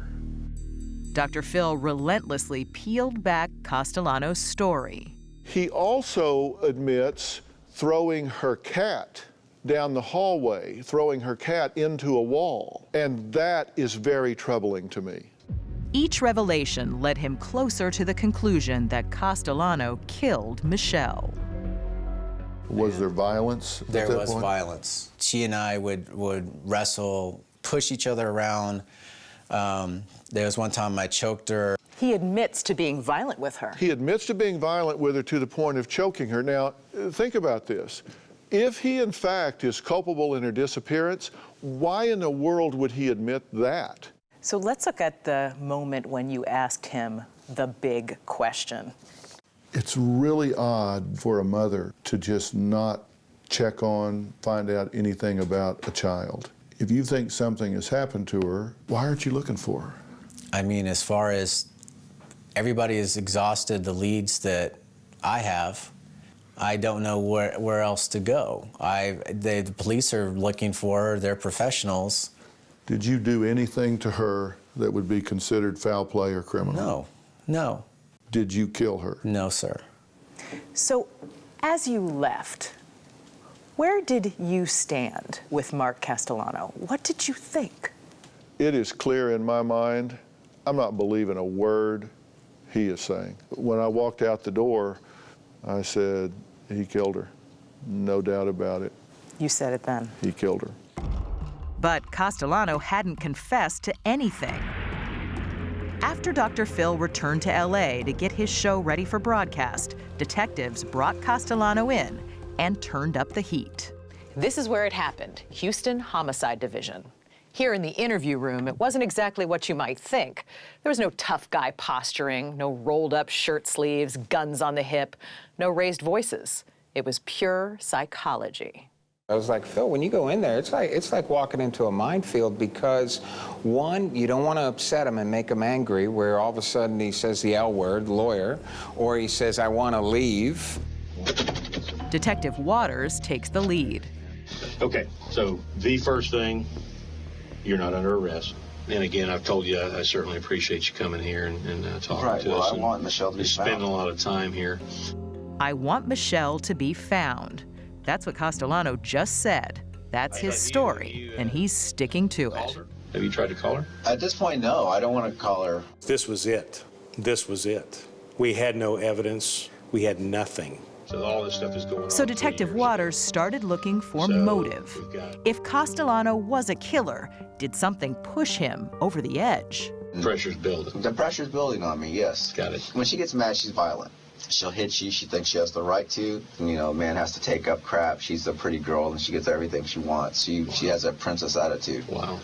But, that princess attitude phrase was a flag for detectives, an insight into how Castellano viewed the relationship. We kind of get a flavor for your relationship, and this is just my impression, is that when it's good, it's like intensely good. But when it is bad, it is intensely bad. Yeah. Detective Waters' approach? No tough questions, yet. He's trying to get Castellano to trust him. Let's get to last Saturday, the 22nd. Okay. And what's your walks out and slams the door to her room. And about 10, 15 minutes later, I open the door to say, well, you know what? And she's gone. She's gone. Once that narrative was complete and he felt like he had told his story, it was at that point that I'm now going to confront you. I need you to explain to me what happened. This is a dance. I'm letting Mark play the music.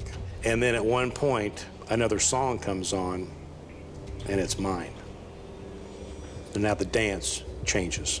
We both know Michelle did not walk out of that apartment.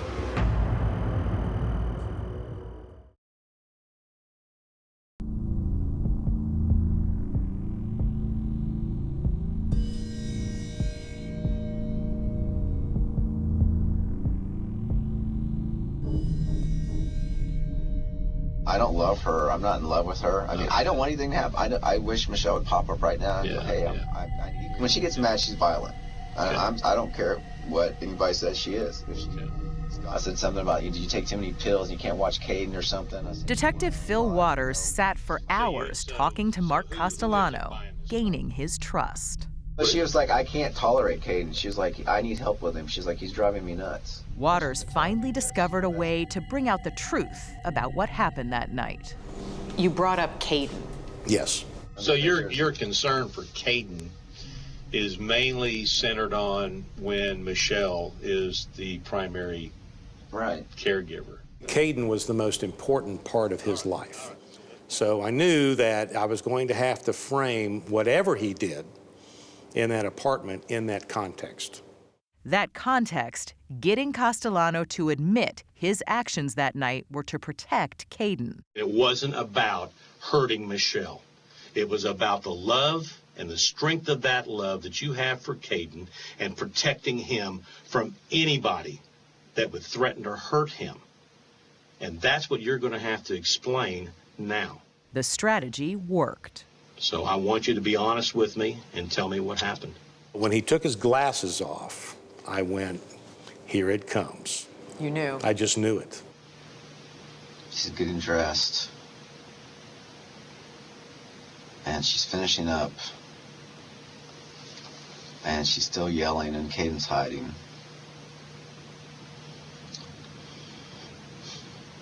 I grabbed her and I broke her neck. Boom. There he comes with it. I'm sorry. Give me the death penalty, that's fine. Look, I deserve it. Mark, look, I'm proud of you. Life is over with anyway. Your life's not over with, Mark. I push her and then grab her and But by the time Sergeant Harris came into the room, Castellano seemed to pull himself together and physically demonstrated how he killed Michelle. Castellano claimed Michelle's erratic and abusive behavior pushed him over the edge. She'll hit you, she thinks she has the right to. He painted this picture of Michelle as an abusive woman. Yes. When you talked to other people, did they say that she was volatile, she had a temper, she was abusive? Everyone we talked to described her as not just family members, but as a loving mother. Was there any evidence that Michelle was abusive to Mark? Not anything that was documented other than Mark's story. I'll be right back. After his confession, he was left alone with his phone. But instead of calling a lawyer, Hey, Mom. he called his parents. Well, I confessed, I did it. He called his brother. I'm sorry that all the facade that I put up for a week, but I can't take the guilt anymore. A friend. And I wanted you to know that she's dead. He even talked with Dr. Phil's producer. It was a moment of rage. I couldn't take it anymore. I pretty much confessed to everybody I can think of. Well, Castellano had also told Detective Waters what happened moments after he killed Michelle, as he stood over her body, lying on the bed. He said that Caden walked in and said, "What's wrong with Mommy?" And he turned around and his response was, "Oh, she's taking a nap." He put Caden in a bath and then dragged Michelle's body into the closet. That's when he loaded Caden into Michelle's car and drove through the night over 500 miles to West Texas. He left Caden with his parents, turned around, and drove all the way back to Houston, back to the apartment where he had left Michelle. How did he get her out of the building? He packaged her up in a large container, plastic container, and duct taped her hands and feet, put a bag over her head. He said he explained that he put the bag over her head because he was tired of looking at her. He was tired of looking at her. Tired of looking at her. With the container loaded in the back seat of Michelle's car, Castellano once again made that long drive back to West Texas. Outside of Midland, he buried Michelle in a shallow grave.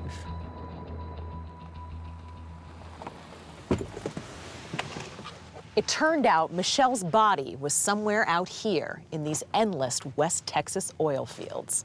Castellano had drawn a map and given police a rough idea of where the grave was, but it wasn't a good enough description. The key to finding Michelle's body was as close as an iPhone. Hello. Hi, Sergeant Harris, it's Tracy from 48. Well, you can see that, right? Harris and Waters stayed in Houston with Castellano, while local police and FBI agents tried to locate Michelle's body with the map, but it only got them in the general vicinity. So they called us in the interview room, and we decided to try the FaceTime. FaceTime is the Apple iPhone's video phone. You can see and hear whatever the person on the other end of the line wants to show you. Mark was actually speaking to the detectives, and they were holding their phone out. Like that kind of thing, right?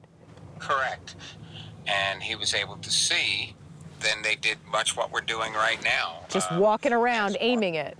Correct. And so they panned the area, and then he told them to stop, and he directed them towards, it was like more of a big scrub brush. When they got closer, that's when the FBI agent, we could hear her say, "I found her, I found her."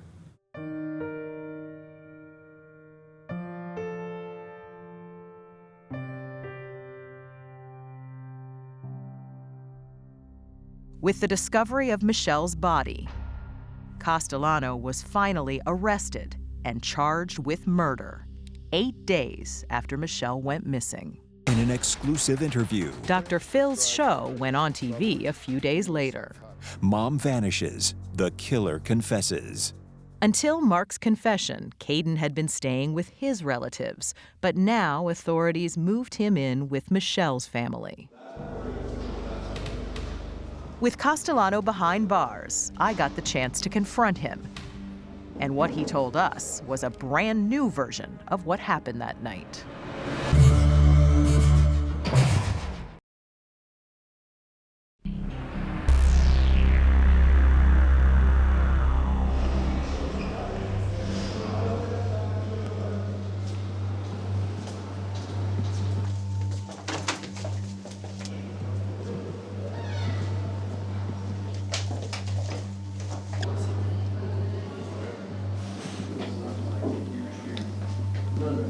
Hi, Mark. I'm Tracy Smith from CBS News 48 Hours. From the start, You okay? Yes, ma'am. Mark Castellano had told everyone She's gone. She's gone. Yes, sir. lies. So we wanted to set the ground rules before our interview. So here's the thing, Mark. You lied to the cops. You lied to Dr. Phil. You lied to your parents. Mm-hmm. Why should we believe you now? Because once there's no point to lie about anything. I don't like lying. I don't like lying at all. It's not me. I'd rather just go ahead and tell the truth and get it over with. Are you telling me the truth now? Yes, of course I'm telling you the truth. The first thing Castellano wanted to tell us We got into a fight. It just happened all wrong. was that he was not a murderer. It was, not my finest hour. Not your finest hour? No. Why do you say that? Well, I mean, the whole thing wasn't my finest hour, but He says yes, it was true. The couple had a fight that night, but he was the victim. It got violent. Well, yeah, they always get violent. She beats the hell out of me. I've been beaten by this woman for a long time. But this time, Castellano says he'd had enough. Remember, there's never been an official report of abuse in this case. So did you just snap? To retaliate back from her swinging at me, yeah, I snapped her, hit her back. This time I was tired of being hit, and yeah, then I was going to defend myself this time around. So you threw stuff back and forth and then you grabbed her? I didn't grab her yet. She threw another punch at me. And then? That's when I grabbed her and lunged forward. This is where Castellano's story changes. I grabbed her and I broke her neck. I'm sorry. From his confession to the police. So I want to go back to this confession. What actually happened that night? That's what we don't really talk about. That's Castellano's lawyer. At all? telling him not to reveal all of what happened that night. Still, I should have done this, I should have done that. he did tell us a few details. Castellano now says it was all an accident. In the struggle, he says Michelle died when he ended up falling on top of her neck. Michelle's death was my fault because I'm the one that fell on her. That fell on her? Yes, I did fall on her. She just, like that. I mean, she was just lifeless, and all of a sudden, you know, her body let go, but it was an accident. Michelle's mother, Donna Malone, can barely contain her disgust. First of all, I will never believe it was just an accident. You don't just an accident murder someone and feel nothing. You drive a car and you hit somebody. Did you want to hit them? No. You're like, it was an accident. You might be at someone's house and they just have brand new carpet put in and you're eating velvet cake and you drop it on the floor. Do you want to do it? No. You feel bad about it? Yes. But still, accidents are accidents. They're not planned. That's why they're called accidents. That tear was the only time during our interview that Castellano showed any emotion. He's a liar. Comparing it to spilling cake on someone's floor, but to murder someone, that's a violent act. Did you choke her? No, I didn't choke her. But you said you were angry. I was very angry. You said you snapped. Yeah, to go ahead and actually raise my hands against her. I had a gun. I've always had a 9mm. If I really wanted to kill Michelle, I would have shot her. I would have taken my gun and shot her. That he could just have shot her if he wanted to kill her, that's just nonsense talk. It's nonsense. What did you do with Michelle's body?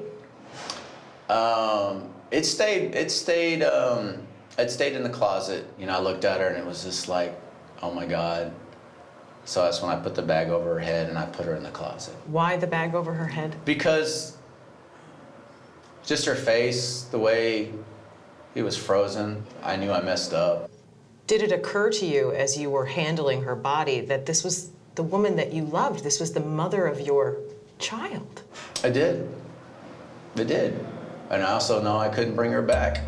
3 days later, Castellano would dump Michelle's lifeless body in that shallow grave. How do you feel about misleading people for so long? Well, it was a tough call. It was a very tough call. I didn't plan on getting away with this. If I had planned on getting away with this, I would have got away with it. I feel very angry about the fact that Mark lied to all of us. He could have just told the truth from the beginning. It was obvious that everyone was on to him. Family, law enforcement. Why not just tell the truth, get it over with? She did attack me first. The more Castellano talked, the more it seemed he was angry with women. I mean, women are now, y'all are replacing men in a lot of aspects. Y'all are becoming the big-time aggressors. Women are now the new aggressors. She's beautiful, and you're a beautiful woman yourself. Life's a little easier for women like you because people just can't put bad things with pretty people. It sounds like you resent that a little bit, Mark. Well, when you sit there and have been told that when you're not a pretty person that, you know, life's gonna suck for you. Man. Mark Castellano's bizarre answers during our jailhouse interview raised more questions about what makes him tick. I'd rather just go ahead and So we wanted to talk more about it with Dr. Phil. I gotta say, I really screwed myself over the way I confessed everything because, first of all, I didn't really describe everything accurately. And second of all, I didn't really think every word I was gonna say was gonna be used completely out of context, which it was in a lot of ways. He's criticizing the process. Things were taken out of context. Well, here's the context. Did you kill her or did you not? I think this guy has such an inferiority complex, and that's one of the things about narcissism. There's a false sense of superiority, but it's a false sense of superiority. The truth is, they really feel inferior. They really feel very inferior, very put upon, and he felt very much that he had reached above his level with Michelle. And that she was out of his league, so out of his league. She was way over his head. In this instance, she did not reject him. He had the ultimate rejection of her. What do you think his motive was? I think this guy is very hedonistic. I think this relationship was on the downslope. I think it was falling apart, and I think he felt her slipping away. I think it was one of those situations where if I can't have you, nobody will. Come up. At his trial, Castellano's attorneys will present his new version of what he says is the truth. We, the jury. But will the jury buy it?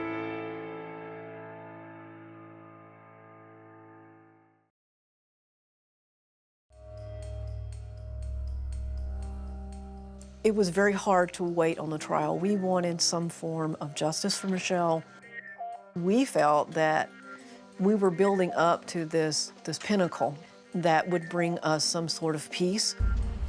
May 27th, 2014. Mark Castellano is on trial for the murder of Michelle Warner, the mother of their son, Caden. This is a case about obsession, rage. Assistant District Attorney Jamie Reyna. And this defendant's calculated attempts to get away with murder. He became so upset with Michelle that he grabbed her by the neck, that he started to choke her. He started to squeeze her in the neck. You'll hear him tell those officers he choked her for 1.5 to 2 minutes. We'll call investigator Phil Waters. At the center of the prosecution's case, Mark's own words, that videotaped confession to Detective Waters. And we both know, Michelle did not walk out of that apartment.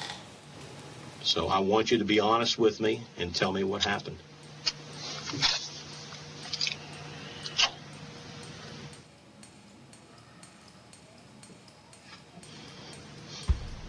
I grabbed her and I broke her neck. Okay. The state medical examiner testifies Michelle was strangled. High up in the neck. Her hyoid bone, just beneath her jaw, was broken. Mark Castellano does not take the stand. Instead, his lawyer, Eric Davis, presents that very different story. Michelle's death was an accident. She comes at him and he grabs her and he's controlling. And he falls down with his weight on hers and here's the pop. When he reached out to defend himself, to protect himself, he didn't anticipate that she would fall and break her neck. I didn't find any real evidence that the throat was disturbed. An expert for the defense, a forensic engineer, testifies Mark's accident story was a possibility. There's no physical evidence that shows any type of squeezing or sideways forces. All of the physical evidence shows is forces applied from the front. So what's the detective's reaction to Castellano's defense? Is that possible, that he fell on her and that's how her neck snapped? No. The problem is that you cannot accidentally strangle someone for 1.5 to 2 minutes. Show me what you think he did, what he told you he did to Michelle. What did he do? He's so mad he follows her in the bedroom. And he goes, and whatever takes place, he reaches out, and he's just grabbing her. For 1.5 and 2, he's grabbing her. And she has nowhere to go. If Castellano thought the jury might take pity on him, prosecutors would present more evidence that shows the actions of a cold, callous killer. Weeks after Mark's confession, detectives discovered a chilling piece of surveillance video. So that's their apartment right over there. And across the way on that building there was a camera. And that camera showed a shadowy view of the back stairs of Castellano's apartment. So he drags her body in a bin down the stairs. You see him stop, and he has worn himself out. He even says when he's on the phone with people that he's confessing to, you know, Michelle had gained a lot of weight. So it was really an exercise to bring her down the steps and put her in the car. As for those hard drives that seemed to be so important in the early days of the investigation, turns out they weren't relevant to the case. If you cannot remain composed when the verdict's read, you should step outside at this time.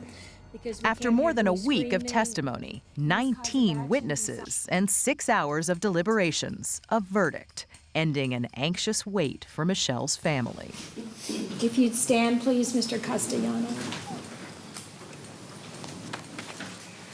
We, the jury, find the defendant guilty of murder as charged in the indictment.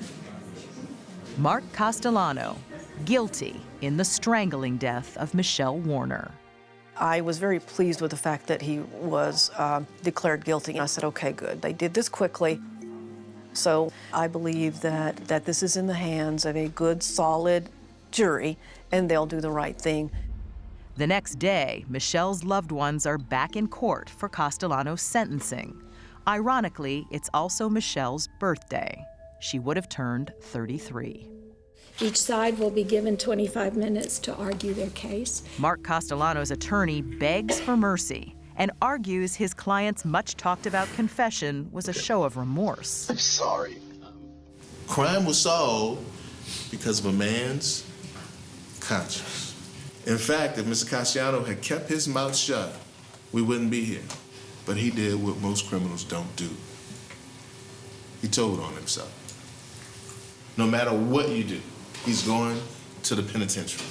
The question is, how long? Michelle's family wants to see Castellano receive the harshest penalty, life in prison. I do not think that he has any sense of remorse. None. I hear nothing but excuses that it was Michelle's fault that he did what he did. And we all have free choice, and he chose to kill her. The jurors spent 4 hours debating his fate. All rise for the jury. Finally, a decision. The jury, having found you guilty of murder, you are now sentenced to 27 years in the institutional division of the Texas Department. The sentence feels like a slap in the face for Michelle's family. One word went through my mind when I heard 27 years. Seriously? After several months, it's still impossible for the family to understand the jury's decision. I don't know what happened in the room while the deliberation was going on, because I've not had one juror come forward and speak to me. I do not feel that I got closure for my daughter's death, and neither does any of the rest of her family. None of us do. Now it is up to Michelle's family to explain to 2 kids, a daughter living with her ex-husband and little Caden, why their mother is gone. It's like taking your entire world and flipping it over. You don't expect anything like that to ever hit that close to home for you, and it's turmoil. I miss the laughter that I shared with her, and I just miss the conversation. I can't have that anymore, and that's very sad. It's very lonely. It makes me feel lonely. So it's an empty hole that will always be there for the rest of my life, and that's a hard thing to swallow.